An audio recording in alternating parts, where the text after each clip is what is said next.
This is Create the Next from Pro CFO Partners, where every week we explore strategies and ideas for financial management and growth to help today's businesses put their financial picture in context. Welcome back to Create the Next. I'm Chris Bentliff, and I have with me today Tim Domini.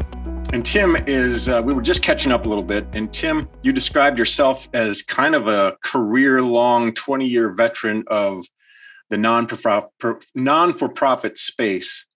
And before we get into some of the things that we were going to talk about today, which a lot of it is budgeting, a lot of it is reporting, which I already have some questions. Tell me a little bit about that background. What is it about this space that is so interesting or worthwhile to you, where it's just kind of become the niche that you spend your time in career-wise? Why the time investment and the expertise investment in non-for-profits? What's unique or exciting there for you? So, Chris, it's really interesting.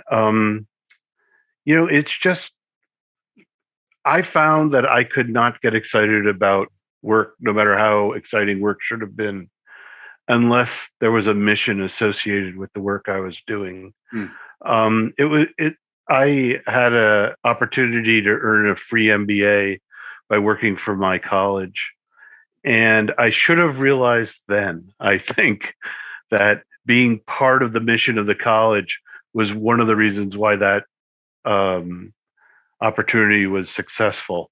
I really need to be able to sleep at night knowing that I'm trying to make the world a better place.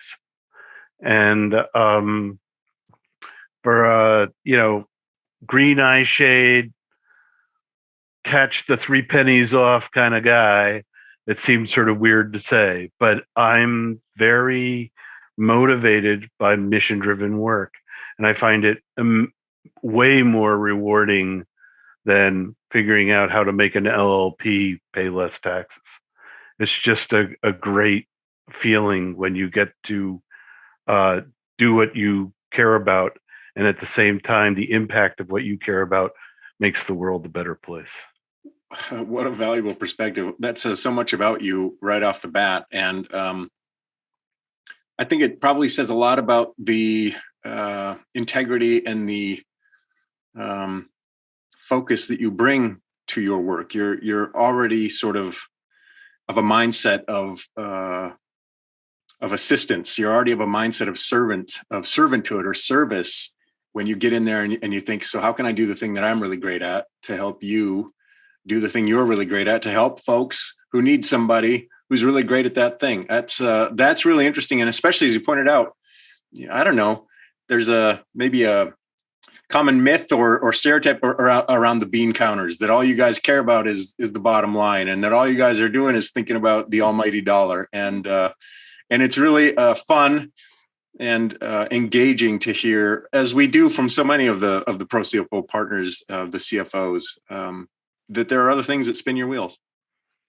Yeah, I'm not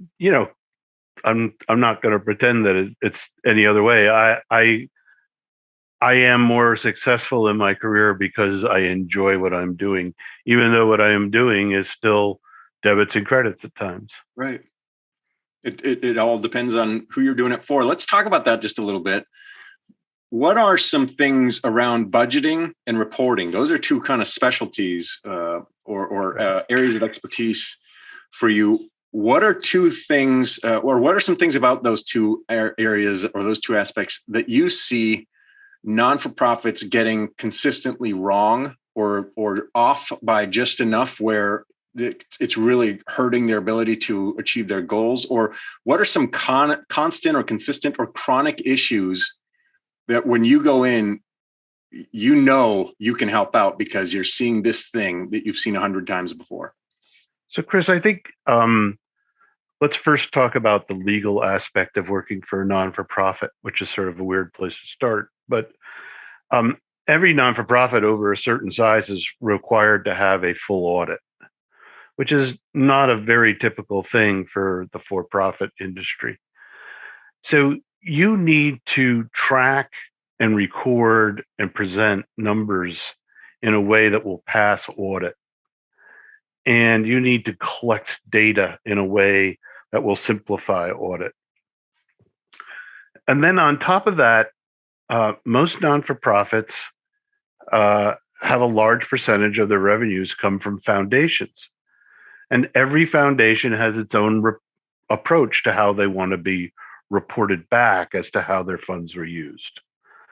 So if you you have to think and you have to constantly put in your perspective, who's the audience, how am I presenting this information, and am I making sure that this information meets the needs of the user.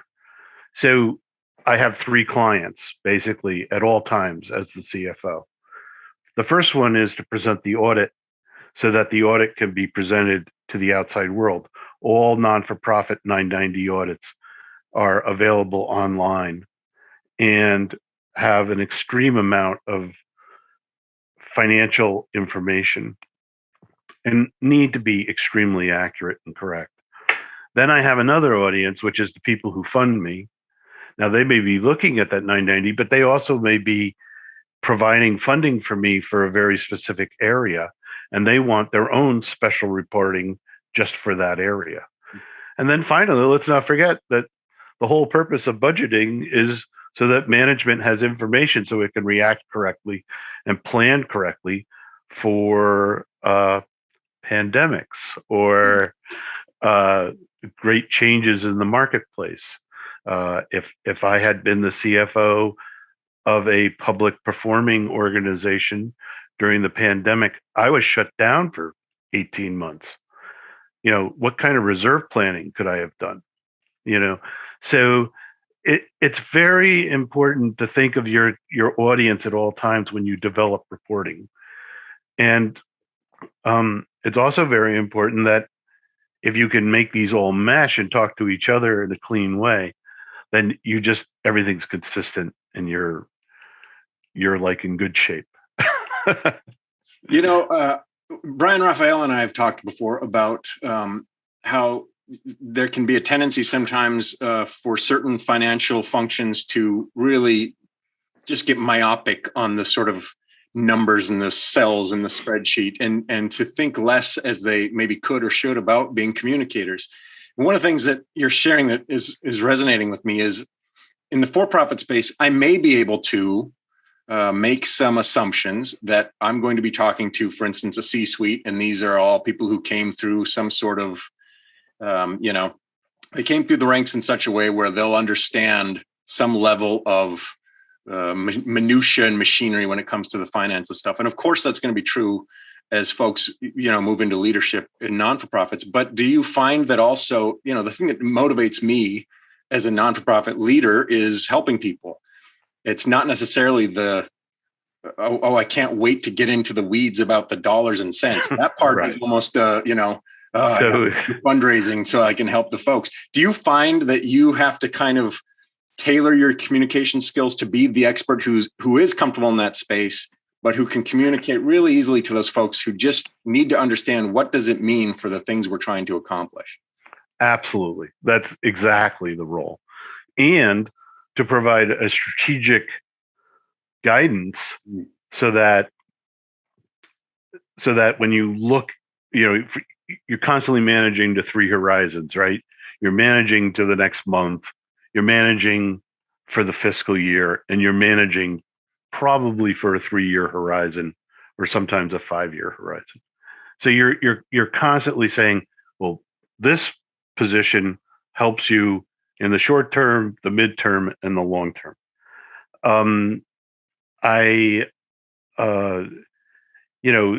My role is to make sure that the organization has sustainability, has become the catchword of a lot of non-for-profit speak. But I also have the responsibility to make sure that we're solvent. and I need to work in those great strategic realm, or that arc: short-term, midterm, long-term, solvency to strategy to sustainability. And if I'm really cooking with gas and helping out leaders of non-for-profits, I need to bring to the table all those experiences and those issues. From an accounting and audit point of view, I had a situation recently where literally a person who had left us money died and rescinded the gift. So now we have a situation where the right situation is to write off and affect the balance sheet, which affects our public perception because it's going to be part of the audit. But it's the right decision. It hurts us in the short term, but it'll help us in the long term. So you have to be forthright and forward on this stuff and do it when it's correct. I imagine that you are coming to the rescue for a lot of these organizations. I mean, do you get into when you begin some of these engagements? What's the sort of, I don't know, and of course it's going to be different, but what's the maturity or what's the sort of calibration of some of the organizations you're in? Is it new to them to be getting the information in such a way and strategically thinking about and responding to that? Is it? So let's think about who is the audience for fractional CFO work, right? Yeah. So my industry, and I think of my industry that's actually how I think of non-for-profit work. It's my industry. It's yours. Ladies and gentlemen, Tim is in charge. No, but in the non-for-profit industry, it's a very well-known fact that 80% of all non-for-profits have a budget less than $1 million. 80% of them. Only 20% have more than $1 million. So, you're a regional or local mental health network, you form in a city that you care about, your entire market space will never get greater than $3.5 million. But you still need to be strategic and sustained. So you need someone to come in and deal with those issues. You need someone who can say to you, you need a 3-year plan. You need to discuss where your board is at, and does your board understand what it's supporting well enough? Are you defined enough in your strategic message, in your mission message? Do you have a diverse fundraising pool? Just like any business, whether you can't, 80% of your funds come from 20% of your donators, right? But that's a very scary thing, right? So I'm on the board of an arts council. We basically only had one person on the board who had a big checkbook. Now, people who get involved with boards on traditionally have like a 5-year lifespan.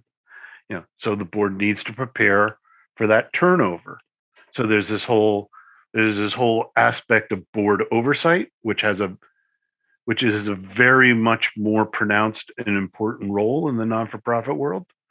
There's the strategy of what are your rainy day reserves, what's an appropriate amount you should be looking for. And then there's the strategy of cost efficiencies. So I happen to have come out of, believe it or not, manufacturing cost accounting. I'm probably the only person in the world who did. And, manufacturing cost accounting is built on the concept of allocating costs to product so that when the product is produced, you don't have an, oh my God, we've spent too much money on overhead, right? So it's the exact same thing in the non-for-profit world.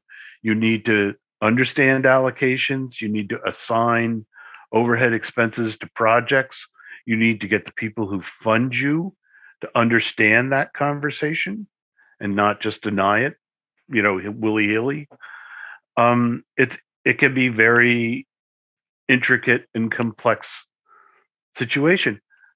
But given the example I gave you of the less than $5 million organization, there is no way that they should be spending the money for a 5-day-a-week full-time CFO. They should be looking for a fractional CFO, and they should be looking for someone who can really give them that strategic leadership, which they only need on a fractional basis. It's such good advice, and it's I can imagine as a non-firm. We've had some conversations here on the podcast before where I can limit my financial functions, my thinking around it, to my controller or my bookkeeper or my accountant, and what I might be missing in all of that is that strategic perspective, that ability to help me see, read between the lines and see the big picture and plan for the 2 and the 3 and the 5 years and the contingencies, as you're talking about, the mitigations that you're talking about. Is that an area, that strategic piece, that is consistently missing? And absolutely. So the famous discussion is where your, everybody likes to call them rainy day funds, or you can just call them reserves. But where do you peg that number, right? So if you're in the for-profit world, you know what your sales trend is, you know how many dollars you're going to bring in each month, and you could say, yeah, I'm always going to have enough cash. If you're in the non-for-profit world, what you need to do is you have a longer trail to do the development to bring in the funds, and you have a longer trail if the development falls off the table. So what you need to do is you need to have funds, but you also the classic is they have a year that's fantastic. They take a bunch of money and they put it into an investment account. Now, if that investment account is 2 months your annual budget, I'd be a pretty nervous CFO. If it was 6 months your annual budget, I'll sleep. but I'll be talking to the development people a lot. If I've got 2 years of annual budget in endowment and reserves, I'm like, okay, how can we maximize the returns on this endowment to really help this organization move forward? Now, this is not a problem. What other problems can we deal with? Right? And that's that strategic mindset, because I think so often we have a reactive, or we're not even thinking about if I have X versus if I have Y. We're just kind of hanging on for dear life sometimes. Yeah. And think about, so, let's take my example of the small non-for-profit, I randomly chose mental health facility, right? So every town in America needs one, so to speak. And they're up to $3 million. But this got started because some people working at a hospital recognized that the school system was drowning. So they set up a separate entity. They started providing mental health care. They started getting some state funding. They're up to like $3 or $4 million. They're there because they want to help the mental health of that town. It's kind of weird when you start talking to them about, well, should you have a working capital loan? When do you switch from renting to owning your facilities? What is the right strategy? What banks should you be working with? There are a lot of banks that offer non-for-profit services. Or should you be digging deep in the home bank and trying to get people from the home bank on your board? There's a whole bunch of strategy about, which has nothing to do with mental health. Right. Right. Famously, there's a presentation. The other side of this is your employees. Your employees are all driven by the mission. So managing employees is different, right? It's not just going to be the dollar that motivates them. It's going to be, well, we need you to have more impact. And it's a fascinating world. And And the ability to act strategically can drastically affect your ability to deliver mission. Tim Domini, I feel like we've only scratched the surface, and you've already given us so much great insight and advice. If I'm out there and I'm struggling with, or I'm leading, or I'm floundering with my non-for-profit, or I'm just having a great time, but I haven't thought about some of the things that you just brought to mind, I hope that you'll give us a call or reach out so folks like Tim can have a conversation with you, because I think you bring such a grounded perspective that marries kind of that mission with the financial strategic piece that is so important. I hope you'll come back and we'll dig more into this another time. It's been great talking to you, Chris. It's really fun to talk about what I love. It's been a really fun journey for me over the last 20 years, and I'm still in the game because I really want to continue giving back to these organizations. It says a lot about you, sir. Thank you for joining us today. Looking forward to next time. Thanks for watching, and a special thanks to our subscribers. Consider becoming one today. Visit ProCFOPartners.com for more strategies and ideas for financial management and growth to help you put your business's financial picture in context.